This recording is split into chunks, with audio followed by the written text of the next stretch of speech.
Estamos conversando con Leonardo Núñez, él es egresado del CIDE, Centro de Investigaciones y Docencia Económicas. Bienvenido, muchas gracias por acompañarnos. ¿Qué tal? Muchas gracias a ti por la invitación. Bueno, pues conversaremos sobre la cuarta transformación.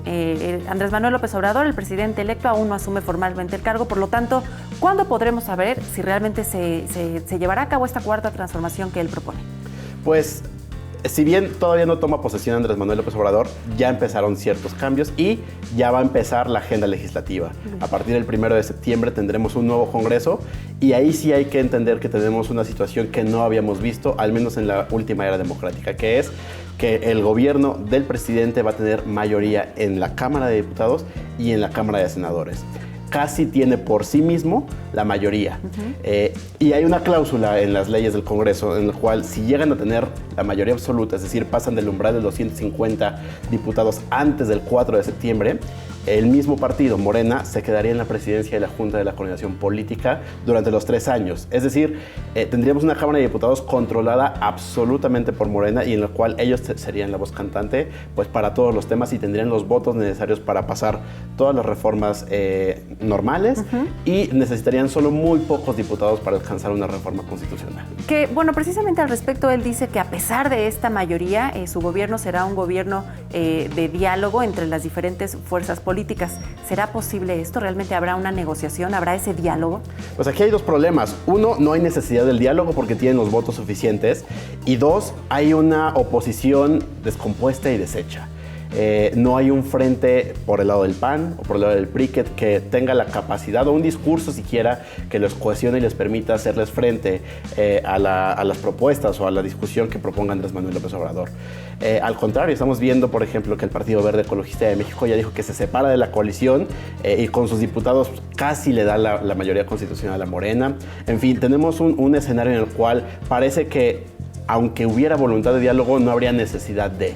Y entonces, pues no hay incentivos o no hay ni siquiera necesidad de debatir cuando se pueden aprobar por sí mismos las reformas que se necesitan. Precisamente ahora que mencionas las reformas, parte de su mensaje que incluye esta cuarta transformación, pues es echar atrás algunas de las reformas estructurales propuestas y establecidas por el gobierno saliente. Una de ellas, pues la energética, la cual, junto con otras más, piensa modificarlas con consultas ciudadanas. ¿Serán necesarias o es suficiente con la mayoría que se tiene en los congresos?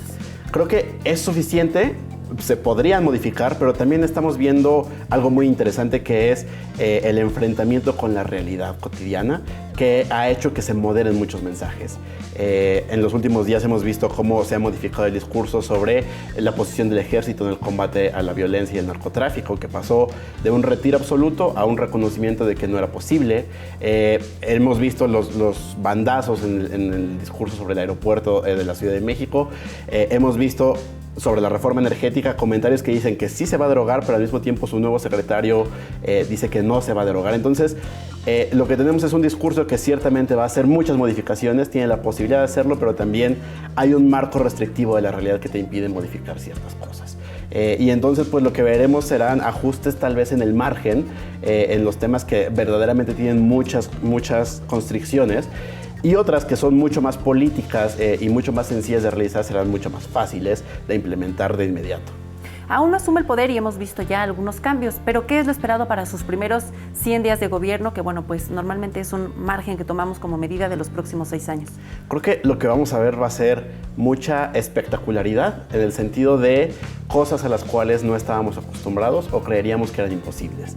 Desde esta simpleza del presidente viajando en un avión comercial, un día sí y otro también, desde la toma de decisiones otra vez de las que son más sencillas y fáciles de implementar, vender el avión presidencial, cumplir con estas promesas que tal vez no son una modificación de fondo, pero mandan señales al electorado de que se están haciendo cambios que antes no se podían hacer. Una de ellas, la austeridad republicana, que además de tener pues más ingresos para el gobierno, también pues él propone que disminuiría la molestia que siente la sociedad por los excesos que han tenido otros gobiernos en gastos.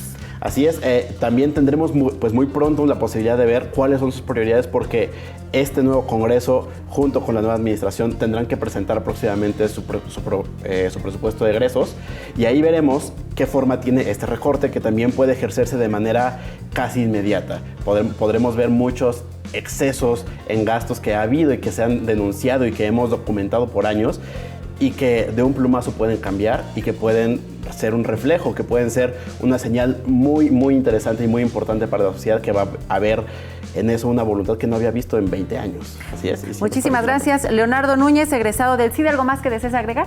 No, pues solo tendremos que esperar estos pocos días que le quedan a esta administración, menos de 100 días. Así será. Muchísimas gracias, Leonardo. Continuamos con más información.